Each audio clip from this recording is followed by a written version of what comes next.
And voila, we're here. Voila, we're here. Okay, part two.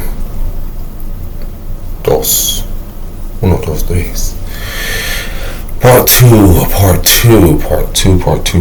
I wanted to continue this the night before, but greetings to all, peace to all. Shout out to everyone who is having an amazing day. If not, shout out to you that your day will turn around for the greats, for the bada. Shout out to all of y'all. Appreciate you all. I'll be moving this little thing around so I can really try to focus on this. The audio I don't know too much about until I finish recording it. So other than that, I'm loving this screencast thing or whatever. And I'm trying to, my sinuses or whatever, clearing up. So other than that, everything seems to be great. Just shout out to the great artist again, April Tsunami, Sunami, and that's Yemoya. Shout out to the Orisha. Gratitude.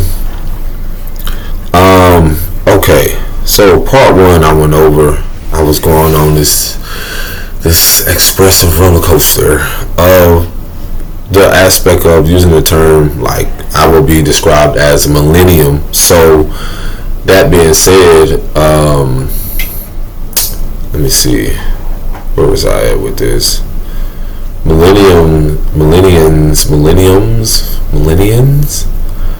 would be people who are birthed from 1981 to 1996. So I'm assuming that would be people from 40 something, I want to say, if my calculations are correct. Yeah, 89. Yeah, so that would probably be early mid 40s. Something I've discussed already about this is when you look at this age gap. Oh, you know what? I know what I pulled up last time. I was telling, going over the greatest wealth transfer, and I'm gonna see if I can pull this up. Let me see if I can pull it. Did I save this? I probably didn't. But either way, I know I'm sure. I forgot. This screen recording thing is funny because I'm making a video, but I love it. Yeah, I don't. Authentic as possible. Listen. Those were my messages or whatever. It's nothing to really hide. Let's give honor to source, to the creator, to the ancestors known and unknown. Gratitude for everything that's happening right now. Let's see here.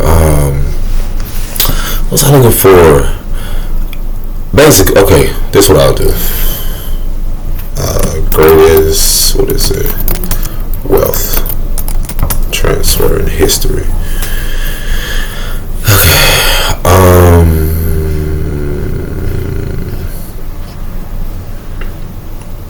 Just browsing through things because baby boomers and silent generation will pass down a whopping 84 trillion in assets between now and 2045.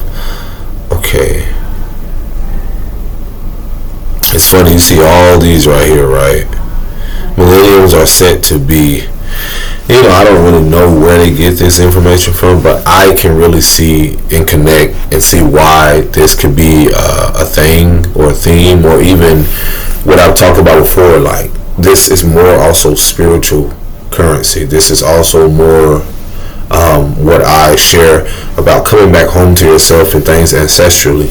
So a lot of things are being revealed on so many levels. And let me make this a little smaller. Or actually,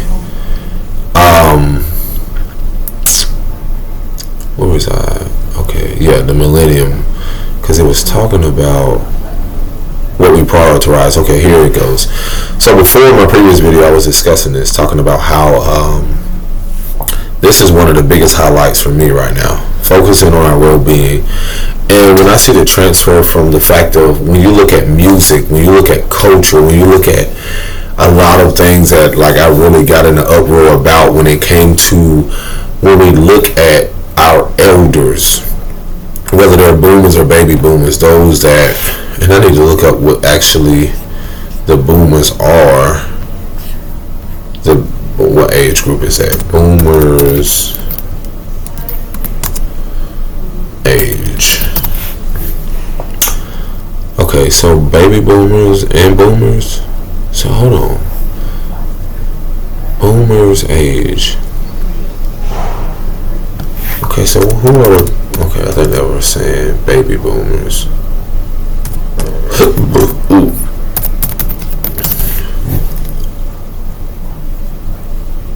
Okay, baby boomers. Baby boomers often refer. Okay, so this is the same thing. Okay. 61 to 69. Okay. So again, what's interesting about that, when you look at these numbers, when you look at the fact of how we're talking about the age from 61 to 79, that's very significant. For one, what highlights for me growing up in my demographics, the South, what really highlights for me is the emphasis even on religion and how religion globally has affected so many people. That's not to say that people haven't been in spiritual practices and so forth, but that's been one of the things that has been more revealing or unveiling in these moments from how we, when it comes to, for me, prioritizing my well-being, and it doesn't have to be everyone's perspective, it's how religion in itself has been used. It's how I've dissected even what I've said in my previous video, how, you know, a lot of those elders who are in this age bracket right here have prioritized so much of religion, so much so to where it's so much pride and so much ego around a lot of things. Like even when I'm driving sometimes and you'll see like 4 or 5 churches in one community or in one community setting, depending on where you are, or you'll see, like I've even seen churches across some churches, and I'm like, okay, what is this for? Why? And I, you know, and I was telling myself this, like, I was telling myself, like, yo, like, for there to be so many churches, why is there so much division? If these people or a people believe so much solely in one character or one religious figure or so forth to bring so much of peace, harmony, or even unity, when that's the thing that I slowly start to pull away from, because I saw it very young. I saw a lot of I use as like psychosis or identity crisis in the church setting, especially in the South, where you receive so much of how egotistical the pastors or preachers were, people wanting to feel so much of a sense of power. And me, I feel like a lot of it like definitely relates to childhood traumas or childhood experiences, things repressed, and that's on both sides. That's on both sides when it comes to people who are looking or seeking some type of validation, acceptance, or even some type of wholeness or completeness in their life from even people or some type of religious figure to feel some type of joy, or, you know. And again, this isn't everyone's perspective. So with that, again, it's more so how everyone's experience is different, but just how much so of how my experience growing up, seeing people.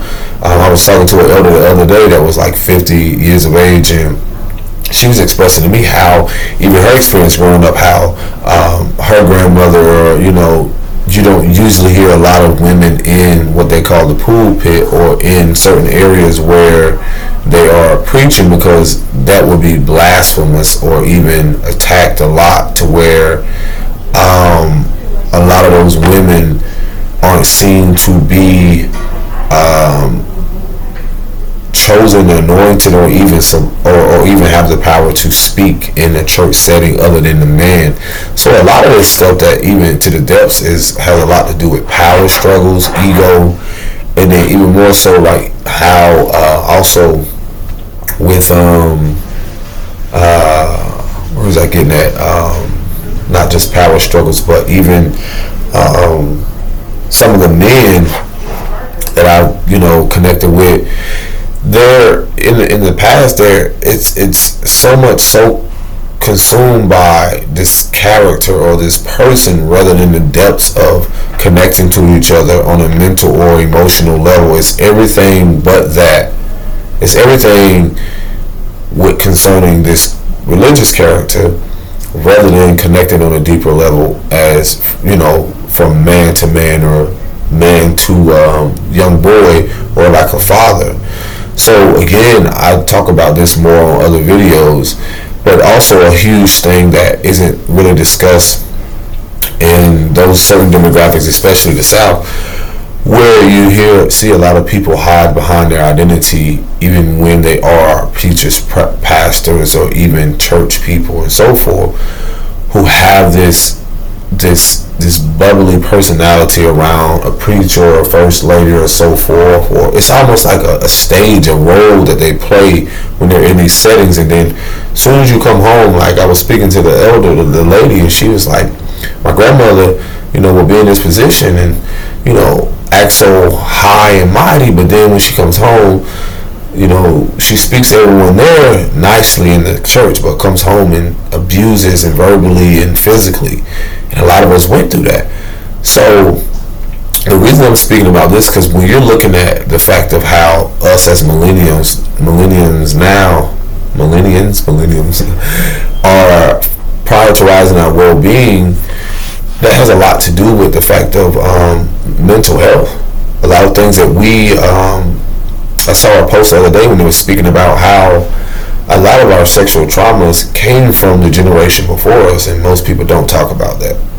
And that's in all types of settings and career settings, schools, church, religious aspect, things that you hear about in other cultures and so forth, that people who are said to be in these high places or so forth will automatically use their authority to abuse their power, and then to prey on the people or prey over the youth. And it's almost like they can get away with everything, but in reality, to me, I know that universal law is that you reap what you sow. So a lot of us are that karma for that previous generation, simply because we're choosing to prioritize our well-being and not so much of and that's why a lot of us are challenging not only the values and the belief systems of this boomer or baby boomers, whatever term you want to use, or the elders that came before us, challenge their tradition, but we're also developing independent thinking. We're also developing unlearning and redeveloping almost like our the traumas we've experienced through our childhood development, because that's a part of it. A lot of us, especially for me, growing up in those dynamics where religion was forced upon you. You had to go to church or get your ass whooped, or you had to do this. A lot of force things where, again, when you look at a lot of these elders before, they were forced into doing a lot of things, and they feared a lot, and then they repressed that fear and they suppressed it. And a lot of us are the direct result of that, and now that we're facing things, we're choosing to be more diverse. We're choosing, as it says here, to be more, to learn more, to go through experiences, prioritizing experiences, traveling, learning things on our own rather than it be forced upon us. I know a lot of people can relate to where even in career settings where people, generationally, you've been a doctor or you've been this, and this has been passed down, and how dare you go against the tradition of what we've been doing and so forth. And things are changing. The shift is among us. I was just watching something where a sister was speaking about even how there are so in certain demographics or in the world to where women have had to be in a more masculine aspect than they had to be. I'm not saying they are men, but they had to be more in the man role than they had to be.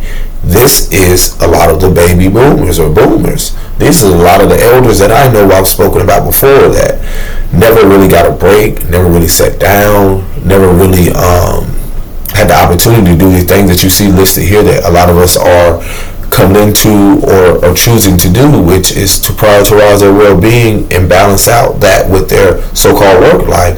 More so, I know most, I don't know the percentage, know nothing about being an entrepreneur. So from my experience, I was attacked, verbally, not physically, but verbally, on the fact of me prioritizing that and following suit and still doing it to this day, where I love pursuing my passions, to learn the lesson and to go through the experience, to navigate the emotion,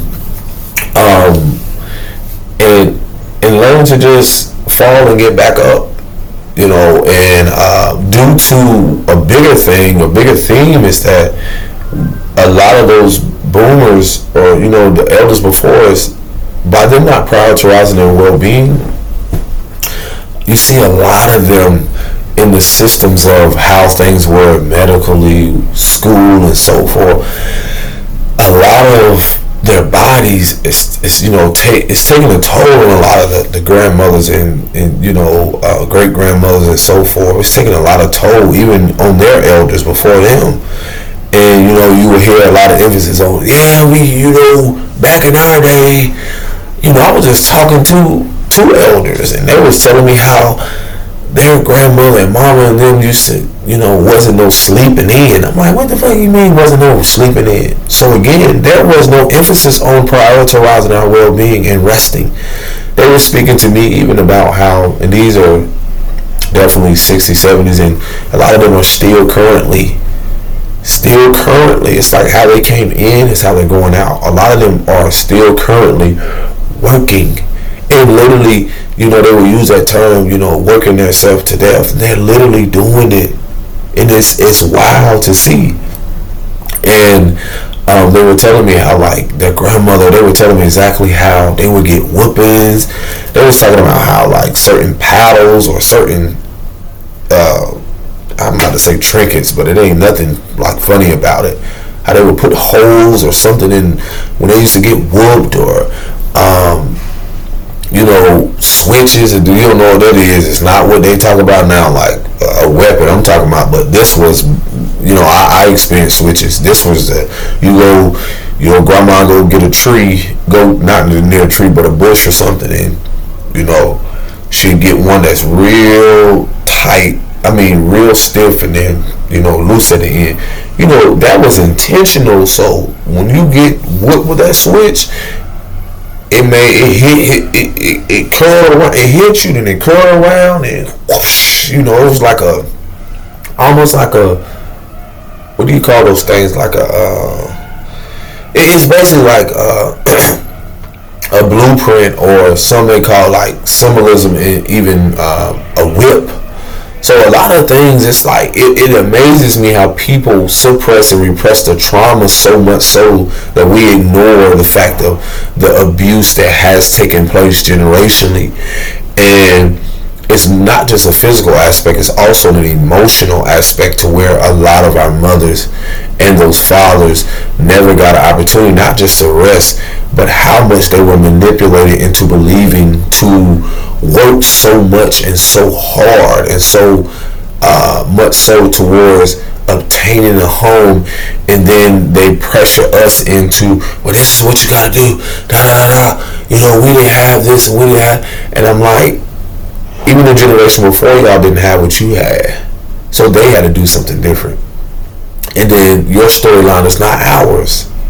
And so that is very challenging for them to accept, and this is why you will see when I do hear about the greatest wealth transfer, I see it more on a deeper emotional level, spiritual level, and mental level, because a lot of us, when we're prioritizing our well-being, and that is more should and will be a more of a priority, rather than going out there busting our ass for a country or a nation that doesn't even prioritize well-being, that doesn't even implement it.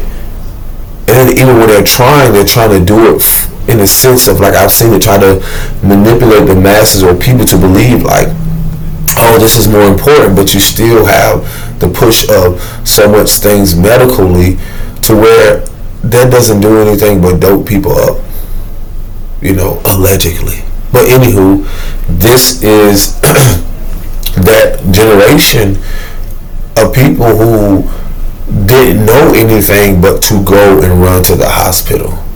But we don't ask ourselves, generations before that, before the medical was introduced, a lot of those things were never for us, even as indigenous people.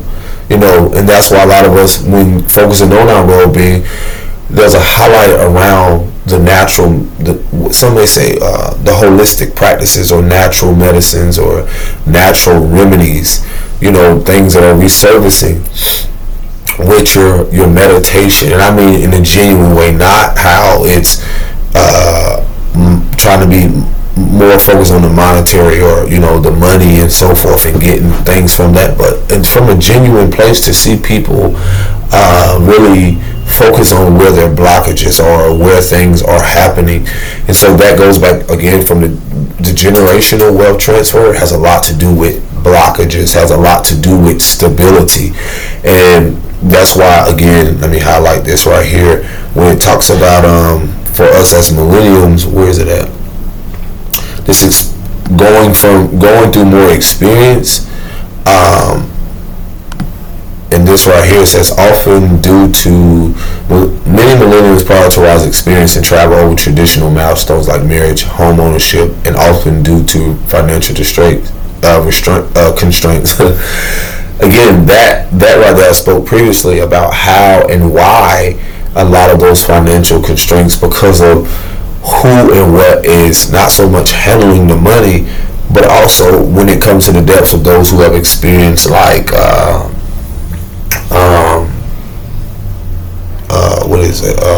very difficult and challenging times when it comes to getting accepted for a said loan or getting accepted in certain spaces and so forth due to their appearance or even their identity in this world, or in a country. And then a lot of them not coming from, as they were told, financial riches or wealth. But there's a lot mixed in with that, because a lot of people haven't been told about who they really are, what they come from, and then what has been passed down, because we get so caught up in the fact of,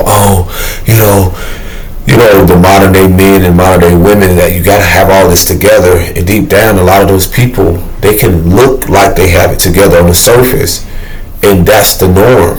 Because again, we have been consumed by the generation before us to have this belief systems on having everything together by a certain age.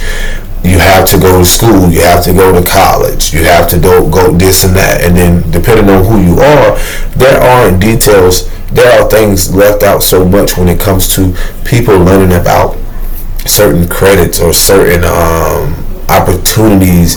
There are not the same things in certain, the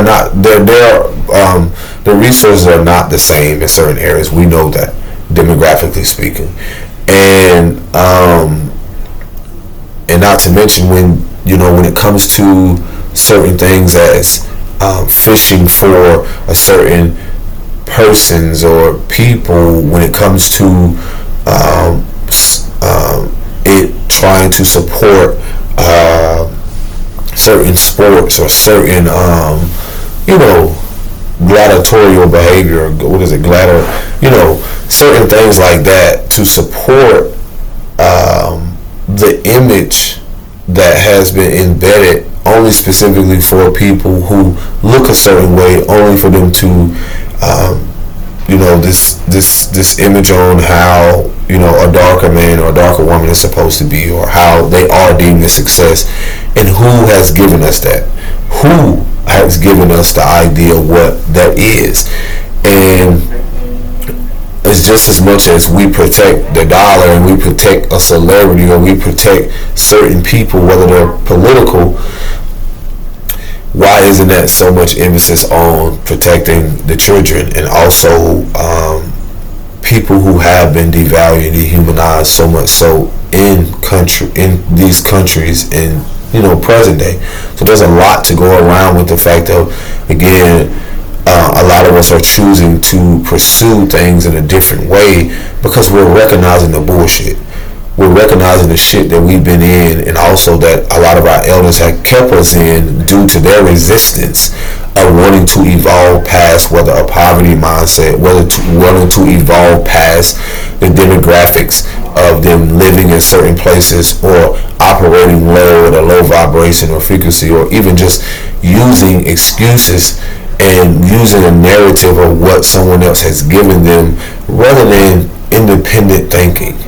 And so a lot of systems that have been in place do not and has not allowed our mothers to be independent thinkers when you're talking about governmental assistance. When they're naturally dependent on that, or they don't know anything else outside of that. And so this is things that are coming to a hedge and collapsing because we're recognizing the fact of, I don't have to give my energy to this anymore, or I can go out here and build on my own, or and that's the beauty of the entrepreneur thing, is because you starting your own business gives you an opportunity to be an independent thinker, to be a critical thinker, to be aware of how it is that you no longer are codependent or something that doesn't want to see you progress, doesn't want to see you expand beyond your current circumstances. Now you're able to put that energy and effort towards expanding not only you but the generations that come after you. That's what's so beautiful about this. So again, it's beautiful the fact of, again, recognizing and becoming aware of, when I do see a lot of these people who are in their 50s, 60s, and 70s, again, I've said before, it's very difficult for them, not all of them, but some of them, very difficult for them to accept that their world is changing. And that's even for, when I look at, I don't care if you want to call them millionaires, billionaires, a lot of these people, listen, there's so much emphasis on the fact of how a lot of people came into these things, what they were given, and even the ego, the self-righteousness, the hatred around hoarding something and keeping it away from people progressing. And even it does not matter how tight they hold on to it. We live in a universe or a world, where it's like water. I was telling someone, it's like water. It's like you can't, no matter how much you freeze it, no matter how much you add heat to it or whatever, it has a way of holding memory.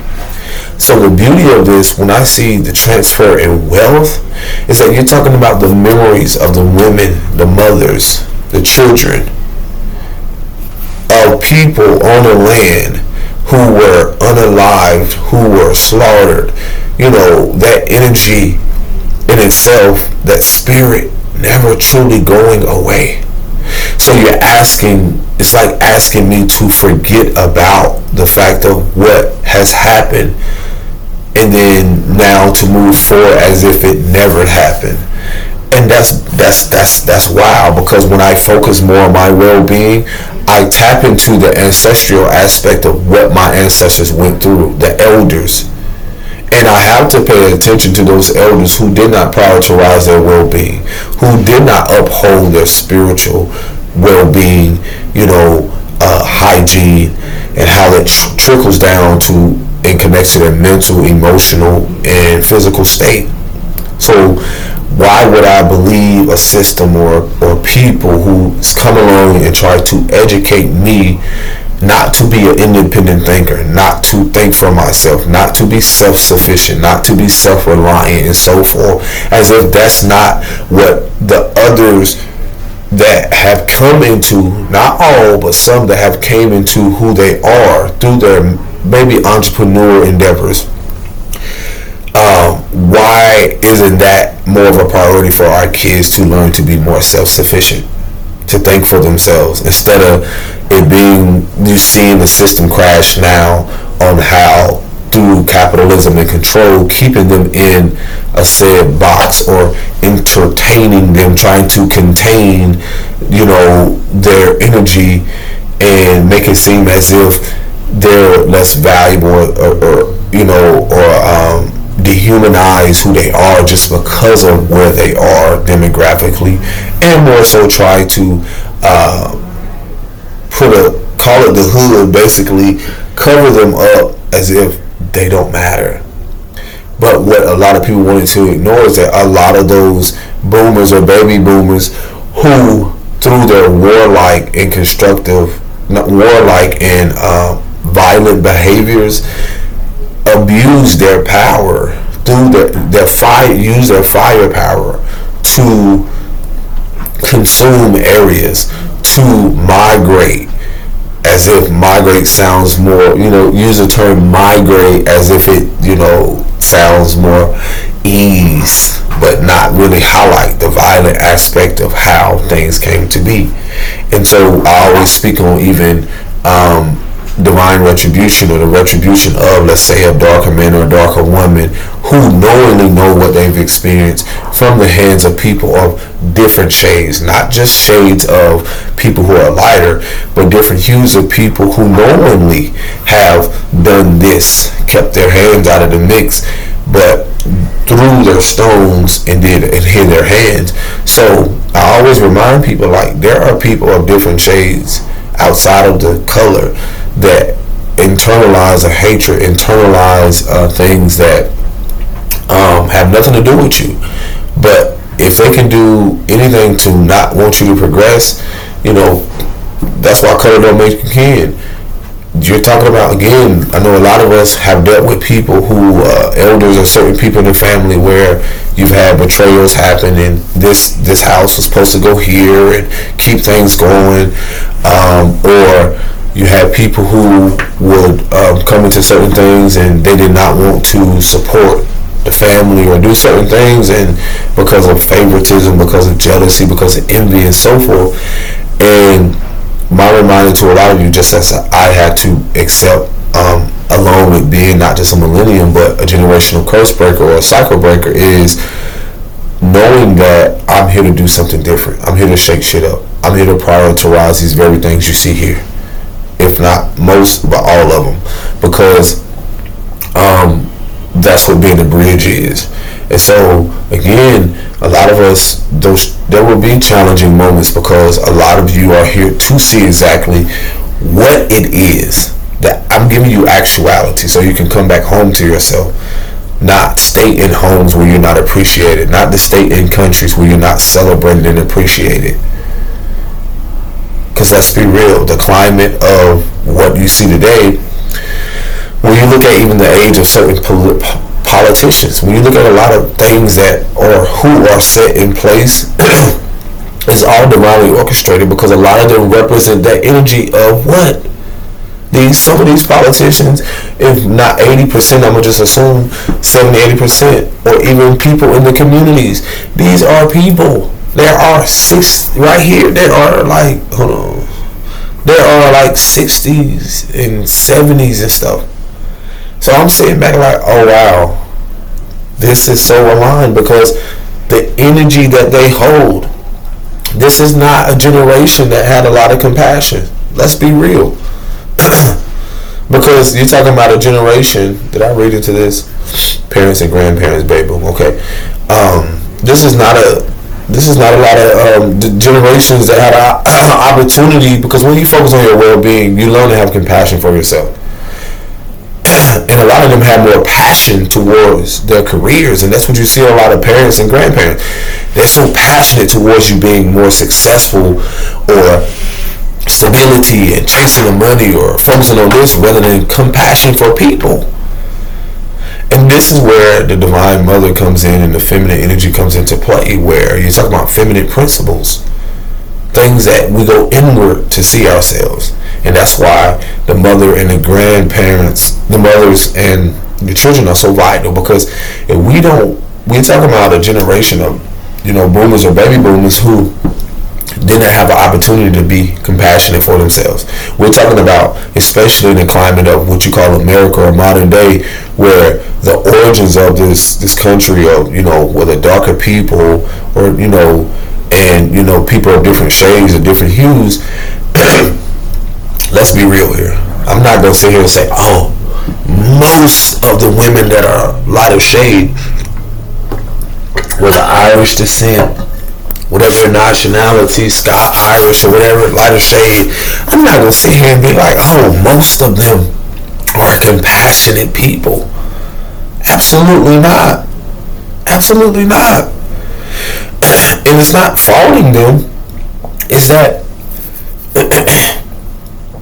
when you look at the climate of people that are darker and you're asking them not to have this righteous anger or have this anger towards how they've been treated, and to keep being mistreated, dehumanized, devalued, especially for darker women and their kids and so forth, to be treated and pushed in certain areas, while other areas are other areas are gentrified, if you want to use that term, or literally pushed and purposely, even going into the depths where certain communities, I was reading on something how it has more trees than other places, like a community, certain demographics that are darker, and then it's like an attack on not only just their well-being.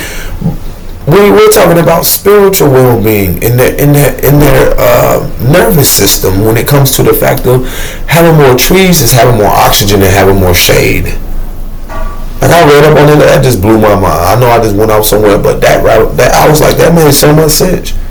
When I grew up in certain places, there were not as many trees.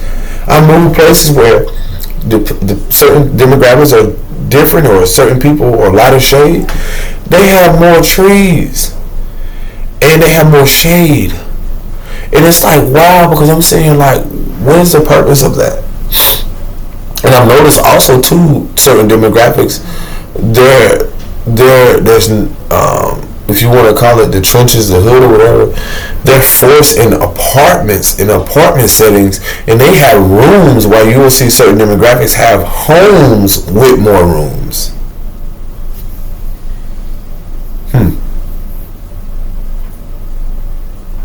It's a little food for thought. I wonder why is that? So a lot of things, when you're talking about the emphasis on even stability or instability, or even how humans have been treated, and then how people have been taught to be so passive aggressive, we're talking about most of these boomers or people who have came, and when you look at the statistics, or even when you look at the class of even people, when you're talking about a class of people or lighter shades that have or hold so much of certain wealth or certain farmlands and so forth, that right there also emphasizes on, or brings awareness to, who are we prioritizing and supporting more when it comes to their well-being.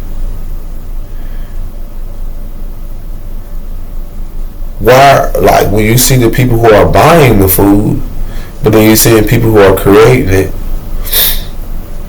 or planting and so forth, there's a lot of things that are coming to a hedge, because we're acting like a lot of these people who came through with destruction and did a lot of these things, you're acting like that is a compassionate people. You're acting, I know people all different shades, but I personally had to sit down with my partner, the mother of my children, and actually tell her, like, remind her how passive aggressive she and her relatives were, whether you knew it unconsciously. Because it becomes so, like, a lot of people are so consumed by their lifestyle that they literally have this this awareness around like fearing people that are darker, even if they never had any like violent or any horrible interactions with people. And this is not all, because again, there's certain different classes. I know people who live in trailers. I know people who live in places where, you know, again, the wealth gap or the finances are different. But at the same moment, I'm telling myself, like, the reasons that we find not to accept, like, or to interact or to live harmoniously amongst people, these things are coming up.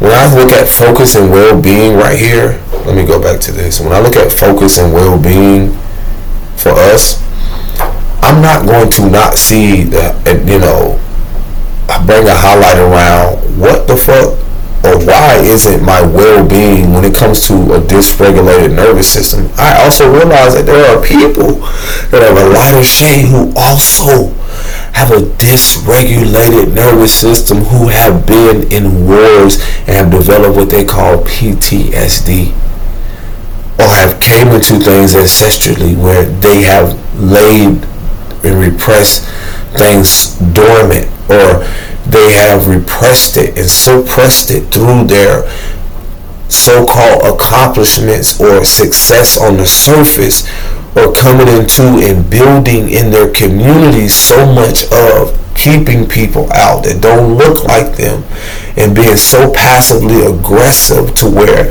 they also too have a dysregulated nervous system. Because as much as they are afraid to expose, matter of fact, let me look this up. I'm gonna break this down. This, yep, it's already up here. Let me show you how amazing this shit is. Which one did I look at? This one. Now let me break this down